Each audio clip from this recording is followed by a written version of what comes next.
ফারহান ভার্সিতে কেন কাজ করবো না, কি সমস্যা কি? তখন আমি বলছি হ্যাঁ, আমার ফারহান আমার জামাই হয়। উনি ওইখানে আমাকে এমন ভাবে মারছে, আমার গালের মধ্যে এত জোরে জোরে মারছে, আমার গাল, আমার চোখ ফুলে গেছে।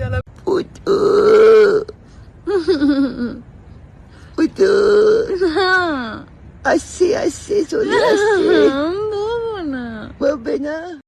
প্রেমিক ফারহানের সঙ্গে জুটি বেঁধে শুটিং করার কারণে অভিনেত্রী সামিয়া অথৈকে শুটিং সেটে মারধর করেন অভিনেত্রী তানজিন তিশা। হ্যাঁ ভিউয়ার্স, লাইভে কাঁদতে কাঁদতে সামিয়া জানান, প্রায় 1 বছর আগে একটি নাটকের শুটিং চলাকালে অপ্রত্যাশিত এক পরিস্থিতির মুখোমুখি হন তিনি। তার দাবি, অভিনেতা মুশফিক ফারহানের সঙ্গে জুটি বেঁধে কাজ করাকে কেন্দ্র করেই শুরু হয় বিরোধ। সামিয়ার ভাষ্য অনুযায়ী হঠাৎ করেই তিশা তাকে হুমকি দেন এবং প্রশ্ন তুলেন কেন তিনি ফারহানের সঙ্গে কাজ করছেন। সামিয়া বলেন, আমি তো একজন পেশাদার শিল্পী, আমার সহশিল্পীর সঙ্গে কাজ করাটা স্বাভাবিক, সেখানে ব্যক্তিগত সম্পর্কের প্রসঙ্গ কেন আসবে? তার দাবি, তিশা নাকি তাকে সরাসরি বলেন ফারহান আমার জামাই হয়। এই মন্তব্যের পর থেকে পরিস্থিতি উত্তপ্ত হয়ে ওঠে। অভিযোগ এখানেই শেষ নয়। সামিয়ার দাবি, ফারহান নিজেও তাকে ফোন করে বিষয়টি নিয়ে কথা বলেন।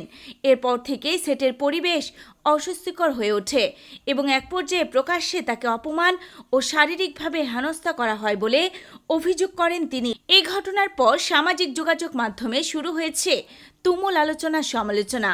কেউ বলছেন এটি ব্যক্তিগত সম্পর্কের জটিলতা, আবার কেউ দেখছেন পেশাগত প্রতিদ্বন্দ্বিতার ছায়া। তবে এখন পর্যন্ত তানজিন তিশার পক্ষ থেকে আনুষ্ঠানিক কোনো বক্তব্য পাওয়া যায়নি। ঘটনার প্রকৃত সত্য কি তা জানতে অপেক্ষা করতে হবে পরবর্তী আপডেটের জন্য।